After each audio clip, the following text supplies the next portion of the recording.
America পরিকল্পনার নীল নকশা বানিয়ে ডক্টর ইউনূসকে পাঠিয়েছে বাংলাদেশে। কয়েক মাস আগেই শেখ হাসিনার কাছে 2 আমেরিকান এসে বলল সেন্ট মার্টিন দ্বীপ আমাদের লাগবে। হাসিনা তাদের প্রস্তাবে রাজি হলো না। এতে কেঁপে গেল আমেরিকানরা। তারপর তারা লন্ডনে গিয়ে তারেক রহমানের দ্বারস্থ হলো। তারেক রহমান তাদেরকে আশ্বস্ত করল, আমরা যদি ক্ষমতায় আসতে পারি তবে সেন্ট মার্টিন দ্বীপ অবশ্যই তোমাদেরকে দিব।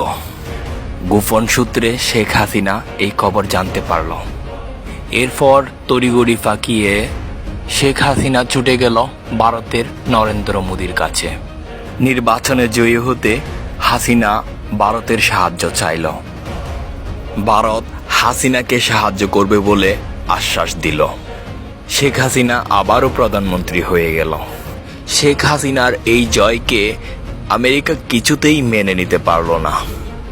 তারপর তারা ডক্টর ইউনূসকে বাংলাদেশে পাঠানোর চূড়ান্ত সিদ্ধান্ত গ্রহণ করল।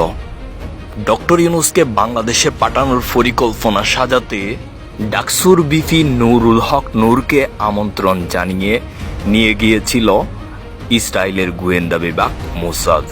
সেখান থেকেই তারা শেখ হাসিনাকে উৎখাতের নীল নকশা তৈরি করেছিল। বিএনপি, জামাত, ছাত্র শিবির সহ সকল রাজনৈতিক দলগুলো আমেরিকাকে সাহায্য করবে বলে ঐক্যমত পোষণ করল। আমেরিকার এই পরিকল্পনাকে বাস্তবায়ন করতে উপদেষ্টা মণ্ডলীর বেশ কয়েকজন সদস্যও এতে জড়িত ছিল। মাঝখানে তারা ছাত্রদের ব্যবহার করল। কয়েকশো ছাত্রের প্রাণের বিনিময়ে শেখ হাসিনার পতন নিশ্চিত হলো। জাতিসংঘের একটি দল আগামীকাল বাংলাদেশে আসবে। তারা তদন্ত কমিটি গঠন করবে। এই কমিটি শেখ হাসিনাকে দোষী সাব্যস্ত করবে। তারপর তারা বাংলাদেশকে ভাগাভাগি করে নেবে। আমেরিকাকে দেওয়া হবে সেন্ট মার্টিন দ্বীপ সহ বেশ কিছু সুযোগ সুবিধা। বিনিময়ে রাজনৈতিক দলগুলোকে দেওয়া হবে ক্ষমতা। এরপর ডক্টর ইউনূস ফিরে যাবেন আমেরিকা। বাংলাদেশের ইতিহাস থেকে কিছু সময়ের জন্য মুছে যাবে শেখ হাসিনা ও জাতির পিতা।